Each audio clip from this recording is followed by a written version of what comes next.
आज का हमारा विषय है अमेरिका का संविधान। हम पढ़ रहे हैं तो अमेरिका के संविधान की विशेषताओं के बाद आज हम लेते हैं वहाँ की संघीय कार्यपालिका।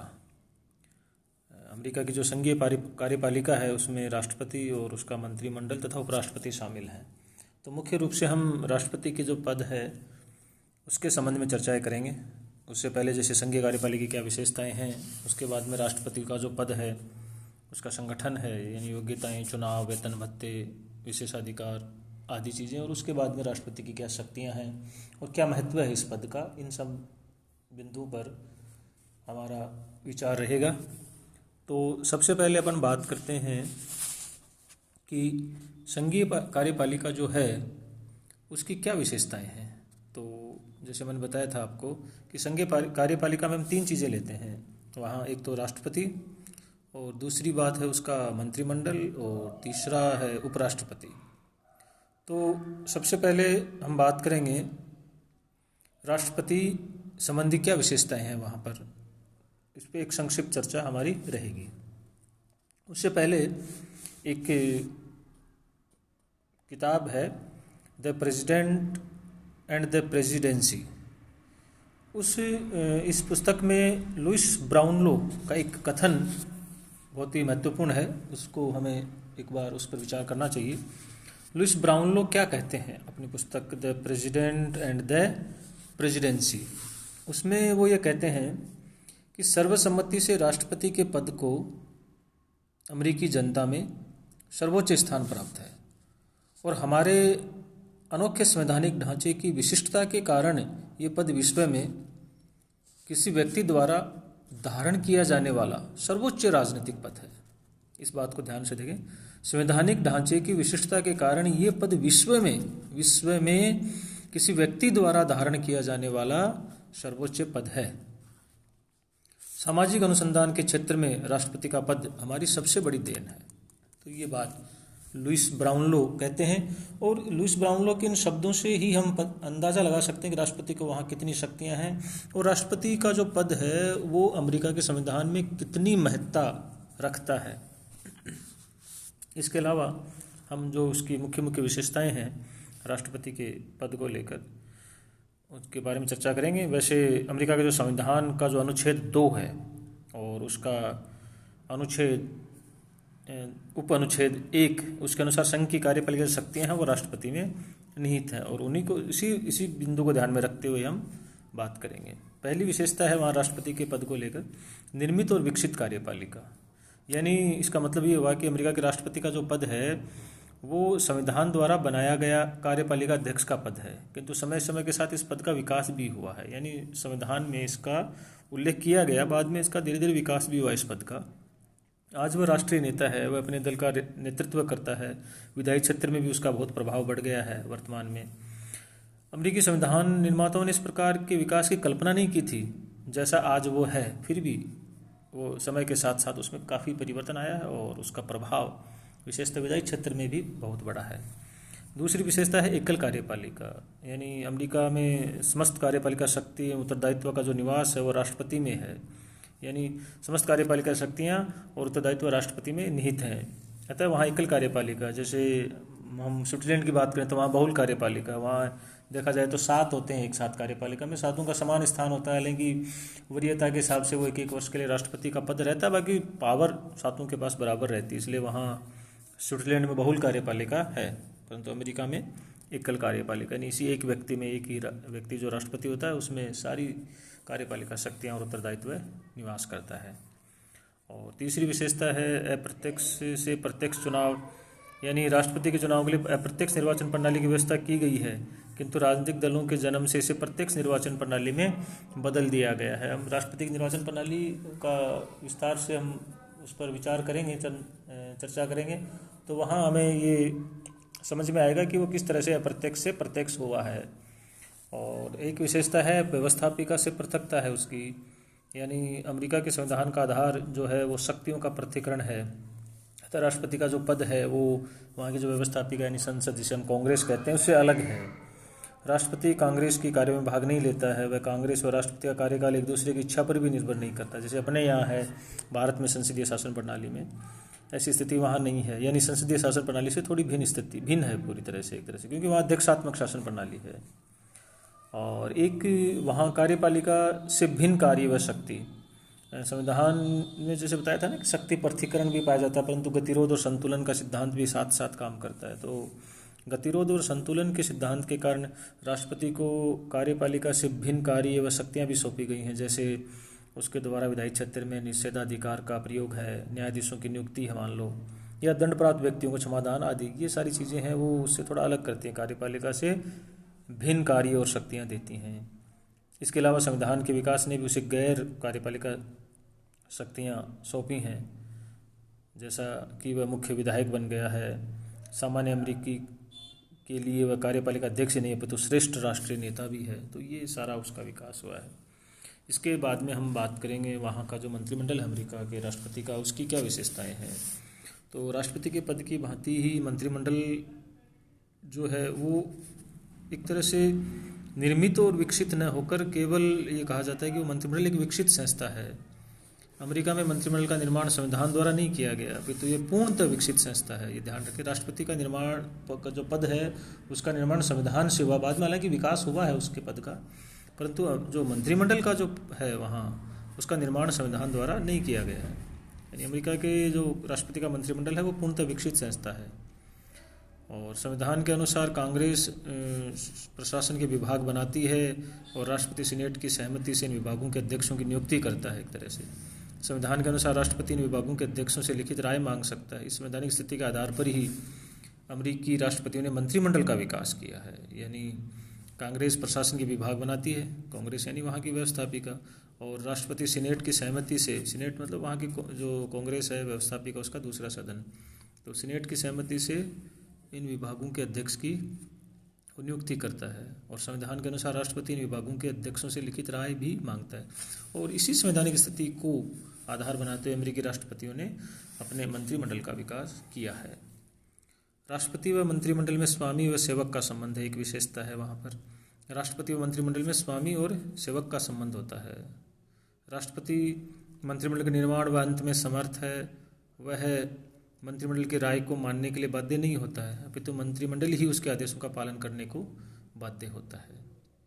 और एक विशेषता व्यवस्थापिका से पृथकता, यानी मंत्रिमंडल के सदस्य कांग्रेस के सदस्य नहीं होते, वहाँ की व्यवस्थापिका के सदस्य नहीं होते हैं, इसलिए वो कांग्रेस की कार्यवाही में भाग नहीं लेते हैं, और इन दोनों का कार्यकाल भी एक दूसरे की इच्छा पर निर्भर नहीं होता है। और तीसरा वहाँ पर है उपराष्ट्रपति का जो पद है उसकी कुछ विशेषताएं हम बात करें तो उपराष्ट्रपति के पद के बारे में ध्यान आकर्षक विशेषता मुख्य क्या है। इस पद के लिए योग्यता राष्ट्रपति पद के समान ही निश्चित की गई है और दोनों का निर्वाचन भी एक निर्वाचक मंडल द्वारा किया जाता है, किंतु राष्ट्रपति की तुलना में उपराष्ट्रपति केवल एक नाममात्र का होता है, उसके नाममात्र की शक्तियाँ प्राप्त है। बस ये है कि वह पदेन सीनेट का अध्यक्ष होता है और निर्णायक मत का प्रयोग कर सकता है। उपराष्ट्रपति अपने पद पर रहकर कोई उल्लेखनीय कार्य नहीं करता है। अगर उसका कोई सबसे महत्वपूर्ण कार्य है तो वह ये कि किन्हीं कारणों से समय से पूर्व राष्ट्रपति पद खाली होने पर उसे भरना, इस स्थिति में वो राष्ट्रपति के समस्त अधिकारों का प्रयोग करता है। और अब हम बात करेंगे राष्ट्रपति पद जो है ऑर्गेनाइजेशन ऑफ द प्रेसिडेंसी, यानी राष्ट्रपति पद का संगठन। राष्ट्रपति पद एक शब्द है, ये राष्ट्रपति पद इसको हम एक साथ लेंगे है ना, और इसका मतलब हम कह सकते हैं कि ऑफिस ऑफ द प्रेसिडेंट के संगठन के अंतर्गत हम राष्ट्रपति पद के उम्मीदवार की योग्यताएं ले सकते हैं। निर्वाचन का है, वेतन भत्ते, कार्यकाल आदि सारी चीज़ें हैं, उनका अध्ययन हम करेंगे। पद की योग्यता क्या है वहाँ पर राष्ट्रपति के चुनाव के लिए, कोई राष्ट्रपति बनना चाहता है या चुनाव लड़ना चाहता है तो वह अमेरिका का जन्मजात नागरिक हो, एक बात तो ये, और उसकी आयु 35 वर्ष से कम नहीं हो, और अमेरिका में कम से कम वह 14 वर्ष जरूर रहा हो, दिवालिया नहीं हो, पागल नहीं हो, किसी गंभीर अपराध में सज़ा प्राप्त नहीं हो। इस तरह की विशेषताएँ मतलब योग्यताएँ हैं वहाँ पर उस पद के लिए। और उसका जो चुनाव है वो एक निर्वाचक मंडल के द्वारा किया जाता है, उस पर हम बाद में बात करेंगे। और राष्ट्रपति के जो वेतन भत्ते हैं वो सारी संविधान द्वारा नहीं की गई ये व्यवस्थाएँ, अभी तो कांग्रेस ने ही समय समय पर इसके बारे में कानून बनाए हैं। और यानी हालांकि उसको जो वार्षिक वेतन मिलता है वो कर मुक्त नहीं है, ये एक वहाँ विशेष बात है। और व्हाइट हाउस जो नामक भवन है वो निःशुल्क निवास हेतु से मिलता है। और इसके अलावा उसकी यात्राएं, सरकारी भोज, स्वागत आदि के लिए अलग से एक बहुत बड़े बजट की व्यवस्था रहती है। उसे एक कार, हवाई जहाज, छोटा जलयान भ्रमण हेतु भी मिलता है। सेवानिवृत्ति होने के बाद भी उसे सालाना पेंशन मिलती रहती है। तो ये सारी सुख सुविधाएं राष्ट्रपति के पद को वहाँ दी जाती हैं, राष्ट्रपति को दी जाती हैं। विशेषाधिकार भी प्राप्त हैं उसे, उन्मुक्तियाँ भी हैं, यानी कार्यकाल के दौरान उस पर कोई मुकदमा न्यायालय में नहीं चलाया जा सकता, नहीं उसे किसी गवाही के लिए न्यायालय में बुलाया जा सकता। हाँ, ये है कि कांग्रेस ही उसे महाभियोग की कार्रवाई उसके खिलाफ कर सकती है। और राष्ट्रपति को एक तरह से अमेरिका का प्रथम नागरिक माना जाता है। और कार्यकाल है उसका वो 4 वर्ष होता है। और इससे पहले वह स्वयं त्यागपत्र दे सकता है, मृत्यु के कारण भी ये पद रिक्त हो सकता है, महाभियोग द्वारा भी उसे हटाया जा सकता है। और महाभियोग की कार्रवाई अभी तक किसी भी राष्ट्रपति के खिलाफ नहीं की गई है। ये सिर्फ राष्ट्रपति एंड्रू जॉनसन के विरुद्ध चलाई गई थी, किंतु असफल रही। निक्सन ने इस प्रकार की कार्रवाई की जाने से पहले ही अपना त्यागपत्र दे दिया। ये 2-3 उदाहरण है वहाँ पर। और राष्ट्रपति जो कार्यकाल है उसके बारे में एक 22वां संशोधन हुआ था, जिसमें 2-3 बातें ध्यान से अपने को ध्यान रखना चाहिए उनको। पहली बात तो ये कि जो व्यक्ति 2 बार राष्ट्रपति पद के लिए चुना जा चुका है वह तीसरी बार चुनाव नहीं लड़ेगा। यानी एक व्यक्ति वह 2 बार ही राष्ट्रपति पद के लिए चुना जाएगा, तीसरी बार वो चुनाव नहीं लड़ेगा। किंतु युद्ध काल में कांग्रेस उससे तीसरी बार चुनाव लड़ने का आग्रह कर सकती है, अगर आपातकाल की स्थिति हो, युद्ध काल की स्थिति हो। तो यदि किसी उपराष्ट्रपति ने समय पूर्व रिक्त राष्ट्रपति का पद, यानी जैसे त्यागपत्र या मृत्यु आदि कारण राष्ट्रपति का पद रिक्त हुआ हो, तो उपराष्ट्रपति ने समय पूर्व रिक्त राष्ट्रपति पद पर कार्य किया है, तो वह पहली बार तो राष्ट्रपति का चुनाव लड़ सकता है और इस पद पर कार्य कर सकता है। किंतु दूसरी बार चुनाव तभी लड़ सकता है जबकि राष्ट्रपति के रूप में उसका कुल कार्यकाल 10 वर्ष से अधिक न बैठता हो। यानी 10 वर्ष मैक्सिमम हो गया एक तरह से, क्योंकि कई बार उपराष्ट्रपति है वो कार्यवाहक राष्ट्रपति भी रहता है विशेष परिस्थितियों में। तो 2 बार चुनाव लड़ेगा तो 8 साल तो वो हो गए, और 2 और इसलिए कहा गया कि 10 वर्ष से ज़्यादा नहीं होना चाहिए। और रही बात उत्तराधिकारी की राष्ट्रपति की, तो संविधान के अनुसार मृत्यु, त्यागपत्र, महाभियोग आदि के कारण राष्ट्रपति पद रिक्त होने पर उपराष्ट्रपति इस पद पर कार्य करेगा। यदि संयोग से उपराष्ट्रपति भी न रहे तो क्या होगा? तो उस स्थिति में कांग्रेस ही निर्णय करेगी किस व्यक्ति को राष्ट्रपति बनाया जाए। और अपने इस अधिकार के अनुसार कांग्रेस ने एक 1886 में एक कानून भी बनाया था, और कानून के अनुसार ये था कि समय पूर्व रिक्त हुए राष्ट्रपति पद के उत्तराधिकारियों के क्रम में उपराष्ट्रपति पद के बाद राज्य सचिव, वित्त सचिव की गणना की गई है। यानी क्या होगा, इसका निर्णय कांग्रेस करेगी। और कांग्रेस ने 1886 में एक कानून बनाया था जिसमें ये बात लिखी थी कि अगर दोनों ही नहीं हो तो फिर राज्य सचिव होगा, और वो भी नहीं हो तो वित्त सचिव होगा, और वो भी नहीं हो तो वित्त सचिव होगा, जो कार्यवाहक के रूप में काम करेगा जब तक नए राष्ट्रपति का चुनाव न हो जाए। बाद में 1947 में भी इसमें एक बार पुनः एक नया कानून बनाया गया था। इस कानून के अनुसार समय पूर्व राष्ट्रपति के पद रिक्त होने पर उपराष्ट्रपति उस पद को धारण करेगा, और ये भी हो जाए तो फिर रिक्त हो तो राष्ट्रपति के लिए क्रम से उत्तराधिकारी कौन होंगे। यानी जो 1886 वाला था उसमें परिवर्तन करके 1947 में एक नया बना दिया, और नए वाले के अनुसार ये व्यवस्था की गई कि उत्तराधिकारी कौन होंगे राष्ट्रपति और उपराष्ट्रपति के बाद। तो उसमें पहले तो लिखा प्रतिनिधि सभा का स्पीकर होगा, और न हो तो सीनेट का स्थायी अध्यक्ष होगा।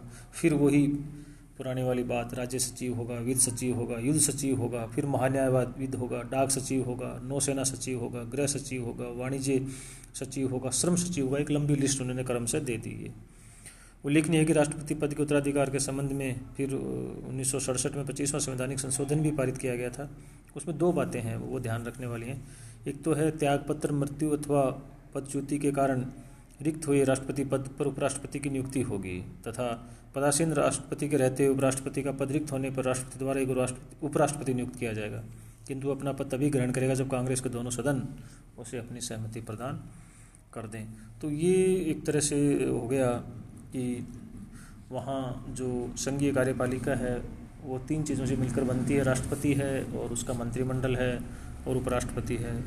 फिर हमने देखा कि राष्ट्रपति की पद जो है उसकी क्या विशेषताएं हैं, मंत्रिमंडल की वहाँ क्या विशेषताएं हैं। दोनों में एक चीज़ ध्यान रखने वाली है कि राष्ट्रपति का पद संविधान द्वारा निर्मित किया गया था, मंत्रिमंडल का पद है, मंत्रिमंडल की जो व्यवस्था है वो राष्ट्रपतियों ने स्वयं विकसित की है, मतलब वहाँ विकसित हुई, उसका संविधान में कोई उल्लेख नहीं किया गया था शुरू में, यानी संविधान के द्वारा निर्मित नहीं है मंत्रिमंडल वाली जो व्यवस्था है वो। और फिर एक उपराष्ट्रपति का पद भी होता है। इसके अलावा राष्ट्रपति का चुनाव होता है, और उसका क्या कार्यकाल है, कितने भत्ते मिलते हैं, उसको क्या सुविधाएं मिलती हैं, और उसके कार्यकाल क्या है, उसका पदमुक्ति में क्या स्थिति है और उसका उत्तराधिकारी कौन होगा, इन सब बातों पे हमारी आज की चर्चा रही। और जो अगला भाग होगा उसमें हम राष्ट्रपति के निर्वाचन के बारे में समझने का प्रयास करेंगे। अमेरिकी राष्ट्रपति का निर्वाचन एक महत्वपूर्ण विधि के द्वारा होता है और उस पर हमें चर्चा करनी ज़रूरी भी है और बहुत इम्पोर्टेंट है ये। और उसकी काफ़ी आलोचनाएं भी हुई हैं, सैद्धांतिक आधार पर भी आलोचनाएं हुई हैं, व्यवहारिक आधार पर आलोचनाएं हुई नहीं, आज भी होती हैं। तो वो 2-3 चीज़ें बातें हम ध्यान में रखते हुए और उसके बाद में राष्ट्रपति की शक्ति, उसके अधिकार, उसके कार्य, उसकी क्या स्थिति है वहाँ पर, उन सब चीज़ों पर भी चर्चा करेंगे। तो आज का इतना ही।